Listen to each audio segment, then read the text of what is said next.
ঐক্যমত্য কমিশনের যেই আলোচনাটা চলছে, আপনি ঠিকই বলেছেন যে এখন পর্যন্ত জাতীয় ঐক্য তৈরি করতে যে আমরা খুব বেশি সফল হয়েছে এরকম কোনো কথাবার্তা বলা যাবে না।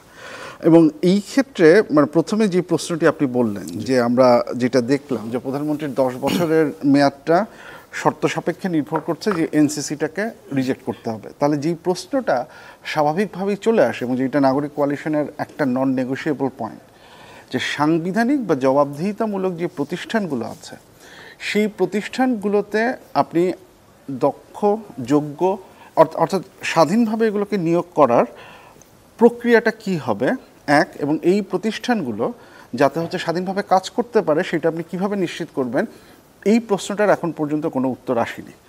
আমি এনসিসির খুব বড় ফ্যান নই। এনসিসির অনেকগুলো সমস্যা আছে। এনসিসির কিছু সমস্যা আজকে ওনারা দূর করার চেষ্টা করেছেন, যে অ্যাটর্নি জেনারেল এবং হচ্ছে আর্মি আছে প্রধান বিচারপতি, ওনাদেরকে বাদ দিয়ে হচ্ছে গিয়ে ওনারা এটা করার চেষ্টা করেছেন। আবার রাষ্ট্রপতি এবং হচ্ছে গিয়ে প্রধান বিচারপতিকে ওনারা বাদ দিয়েছেন। কিন্তু আবার মজার ব্যাপার হচ্ছে যে সেখানে রাষ্ট্রপতির একজন প্রতিনিধি এবং প্রধান বিচারপতি কর্তৃক ইসে করা একজন হচ্ছে আপিল বিভাগের বিচারপতি।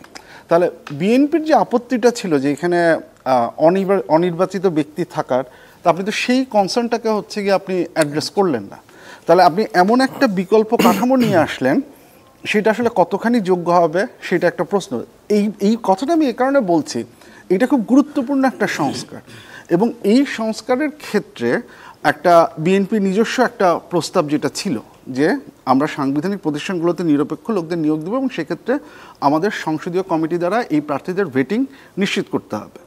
তো সেটাকেই তো আমরা যেটা নাগরিক কোয়ালিশন থেকে আমরা সেটাকে এক ধাপ এগিয়ে কনফার্মেশন হিয়ারিংয়ের কথা বলেছি, আমরা একটা অল পার্টি পার্লামেন্টারি কমিটির কথা বলেছি যেখানে ইলেক্টেড মেম্বার, কারণ ওনারা সবাই হচ্ছেন নির্বাচিত জনপ্রতিনিধি, ওই রেসপন্সিবিলিটিটা তাদের হাতে দিয়ে যদি আলাপ আলোচনা করা হয় তাহলে একরকমের ফলাফল হয়।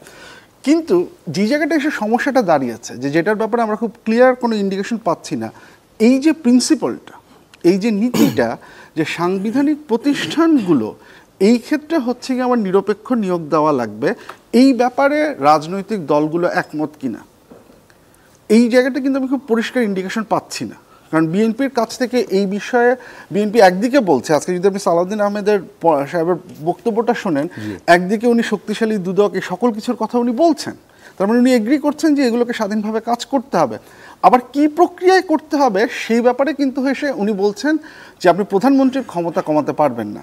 এবং এই জায়গাটা একটা বড় সমস্যা, নির্বাহী বিভাগের রেসপন্সিবিলিটি আর যেগুলোকে আমরা সাংবিধানিক প্রতিষ্ঠান বলছি এবং জবাবদিহিতা নিশ্চিত করার প্রতিষ্ঠানের কথা বলছি, এগুলোর কাজই কিন্তু হচ্ছে নির্বাহী বিভাগের জবাবদিহিতা নিশ্চিত করা। আপনি office of the controller and auditor general এটা আপনি তৈরি করেন কেন? তার কারণটা তো হচ্ছে গিয়ে সে এখানে ফাইন্যান্সিয়াল যেই ইন্টিগ্রিটি আছে সেটা রক্ষা করবে। এবং আরেকটা মজার ব্যাপার দেখুন, যে আমরা তো সবসময় ওয়েস্টমিনিস্টার কান্ট্রিগুলোর উদাহরণ দিই। ইউকের যে ন্যাশনাল অডিট অফিস সেটার যে প্রধান নিয়োগ করা হয়, সেটা নিয়োগ করা হয় কীভাবে? প্রধানমন্ত্রী নাম প্রস্তাব করেন, কিন্তু সেটাকে অ্যাপ্রুভ হতে হয় পাবলিক অ্যাকাউন্টস কমিটি যেটা আছে ইংল্যান্ডের, তার অনুমোদন ছাড়া সেটা অ্যাপ্রুভ হয় না। এবং পাবলিক অ্যাকাউন্টস কমিটির যিনি হেড ইউকেতে, সেটা প্রথাগতভাবে সবসময়ই বিরোধী দলের সদস্য দ্বারা নিয়ন্ত্রিত। তার মানে কিন্তু এইখানে দুইটা দলের একটা কম্প্রোমাইজের একটা জায়গা তৈরি হয়েছে, মানে সরকারি দল এবং বিরোধী দল একটা কম্প্রোমাইজের একটা জায়গা এখানে আছে। সো এইটা তো ওয়েস্টমিনিস্টার, কারণ এটার দরকারটা কেন? কারণ এই প্রতিষ্ঠানগুলোকে আপনার স্বাধীনভাবে কাজ করতে দিতে হবে, এই প্রতিষ্ঠানগুলো যেন নির্বাহী বিভাগের জবাবদিহিতা নিশ্চিত করতে পারে, সেই বাস্তবতা আপনাকে নিশ্চিত করতে হবে।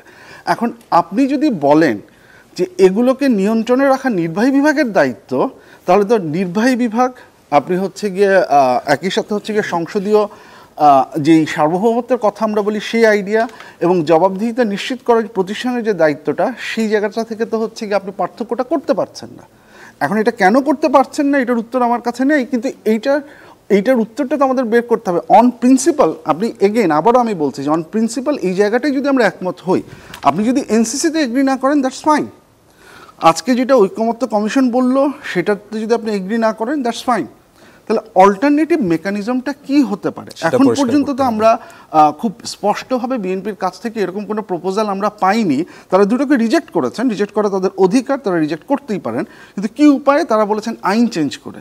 তো এই যে আইন চেঞ্জ করা, সেই আইন চেঞ্জ করার চেহারাটা কীরকম হবে সেটা যদি আমাদের কাছে পরিষ্কার না হয় এবং সেটা যদি হচ্ছে গিয়ে প্রতিষ্ঠানগুলোর স্বাধীনতা রক্ষা করতে না পারে, তাহলে তো হচ্ছে গিয়ে আমরা আবারও ব্যাক টু স্কয়ার ওয়ান, আমরা তো যেখান থেকে শুরু করেছিলাম আবার সেখানেই চলে গেলাম।